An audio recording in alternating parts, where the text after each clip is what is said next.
Hello दोस्तों, स्वागत है आपका हमारे यूट्यूब चैनल मरीन वर्ल्ड में। दोस्तों, आज की इस वीडियो में हम आपको बताएंगे भारत के सबसे युवा क्रांतिकारी शहीद खुदीराम बोस की जीवनी। दोस्तों, वीडियो में आगे बढ़ने से पहले मैं आपसे रिक्वेस्ट करना चाहूँगा कि अगर आपने अभी तक मेरा चैनल सब्सक्राइब नहीं किया है तो इसे सब्सक्राइब जरूर कर लीजिएगा और अगर वीडियो अच्छा लगे तो इसे शेयर ज़रूर कीजिएगा। तो दोस्तों, चलिए वीडियो को स्टार्ट करते हैं। खुदीराम बोस देश के सबसे युवा और महान क्रांतिकारी थे जिन्होंने देश की आज़ादी की लड़ाई में अपने प्राणों की आहुति दे दी थी। खुदीराम बोस की शहादत से पूरे देश में आज़ादी पाने की इच्छा और अधिक ज्वलंत हो गई थी और देशवासियों के अंदर राष्ट्रप्रेम की भावना विकसित हो गई थी। खुदीराम बोस एक ऐसे क्रांतिकारी थे जिनके सामने जाने से अंग्रेज तक खौफ खाते थे। 19 साल की उम्र में देश के लिए मर मिटने वाले महान क्रांतिकारी खुदीराम बोस द्वारा देश के लिए किए गए संघर्ष और बलिदान के महत्व को समझने और उनकी वीरता को अमर करने के लिए कई लोकगीत भी लिखे गए। उन्हें इतिहास में अग्नि पुरुष के नाम से भी जाना जाता है। तो आइए जानते हैं खुदीराम बोस की जीवनी। इनका पूरा नाम था खुदीराम बोस।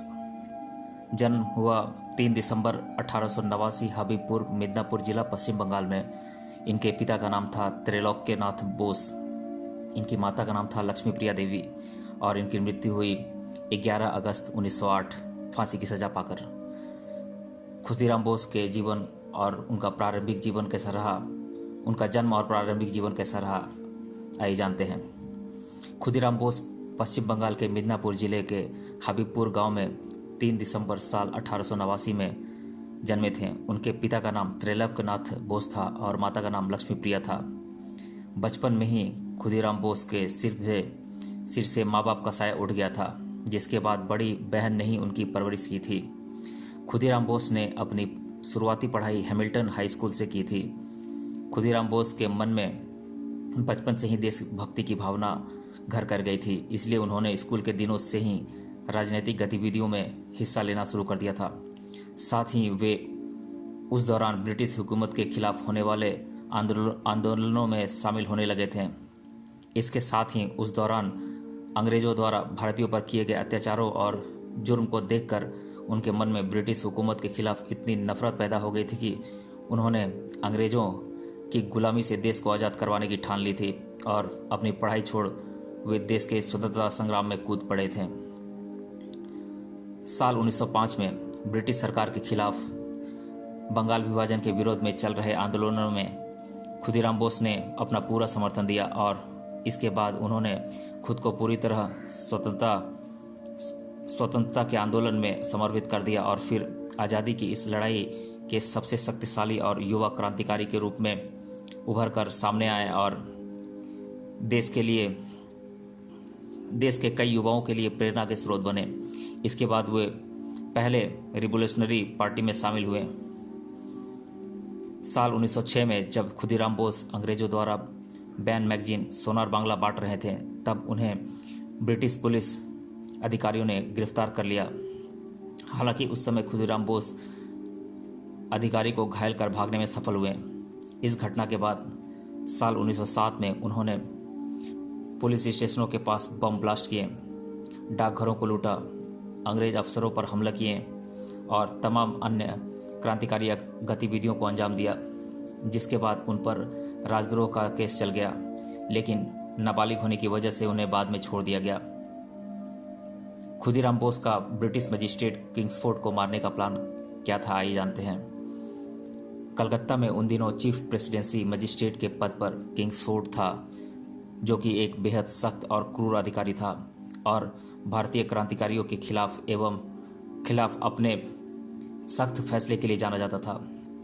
उसके अत्याचारों से त्रस्त आकर युगांतर दल के नेता वरिंद्र कुमार घोष ने किंग्सफोर्ड को मारने की योजना बनाई और इसके लिए उन्होंने खुदीराम बोस एवं प्रफुल्ल चाकी को चुना, जिसके बाद वे दोनों इस काम को अंजाम देने के मकसद से बिहार के मुजफ्फरपुर पहुंच गए और किंग्सफोर्ड की दैनिक गतिविधियों पर नज़र रखने लगे। फिर 30 अप्रैल 1908 में खुदीराम बोस और प्रफुल्ल चाकी ने जब रात के अंधेरे में किंग्सफोर्ड जैसी एक बग्घी सामने से आती हुई दिखी तो उस पर बम फेंक दिया, लेकिन दुर्भाग्यवश इस घटना में किंग्सफोर्ड की पत्नी और बेटी मारी गईं, लेकिन खुदीराम बोस और उनके साथी उस समय यह समझ लिए कि वे किंग्सफोर्ड को मारने में सफल हो गए। लेकिन आनन फानन में वे दोनों क्रांतिकारी घटनास्थल से भाग निकले। इस घटना के बाद खुदीराम बोस के साथ प्रफुल्ल चाकी ने ब्रिटिश अधिकारियों द्वारा घेर लिए गए, जिसे देख उन्होंने खुद को गोली मार ली और अपनी शहादत दे दी। इसके बाद खुदीराम बोस ब्रिटिश पुलिस अधिकारियों द्वारा गिरफ्तार कर लिया गया और हत्या का केस दर्ज किया गया।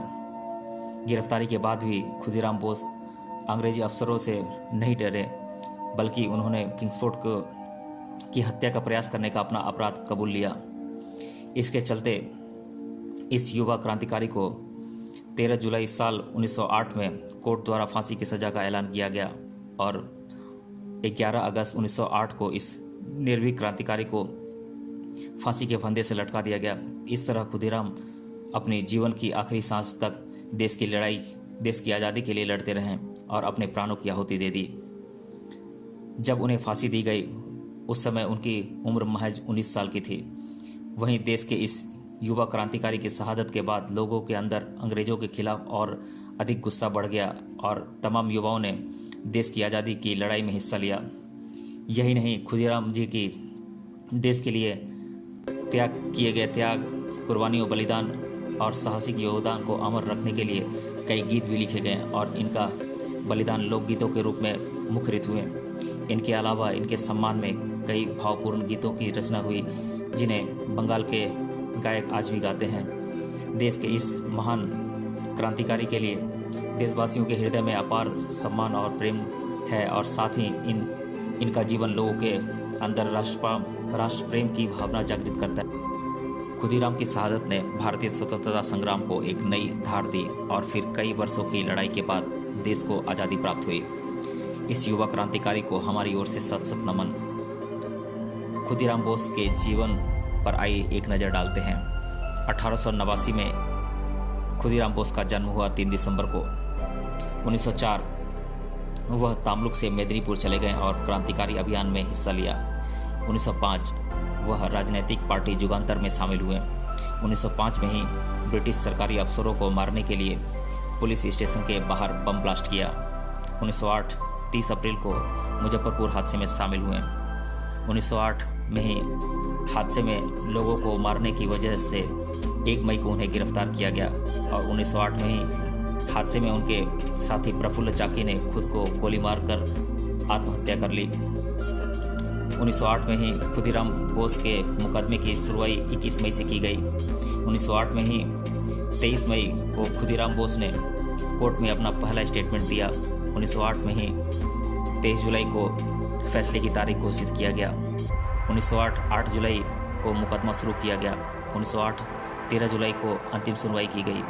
1908 में खुदीराम बोस के बचाव में उच्च न्यायालय में अपील की गई और 1908 में 11 अगस्त को खुदीराम बोस को फांसी दी गई। खुदीराम बोस को आज भी बंगाल में ही नहीं बल्कि पूरे देश में याद किया जाता है। उनके युवा शक्ति की आज भी मिसाल दी जाती है। भारतीय स्वतंत्रता के इतिहास में कई कम उम्र के शूरवीरों ने अपनी जान न्यौछावर की, जिसमें खुदीराम बोस का नाम स्वर्ण अक्षरों में लिखा जाता है। खुदीराम बोस को स्वाधीनता संघर्ष का महानायक भी कहा जाता है। निश्चित ही जब भारतीय आज़ादी के संघर्ष की बात की जाएगी तब खुदीराम बोस का नाम गर्व से लिया जाएगा। तो दोस्तों, आज की इस वीडियो में हमने खुदीराम बोस की जीवनी को जाना। अगले वीडियो में मिलते हैं किसी और टॉपिक के साथ। तब तक के लिए धन्यवाद।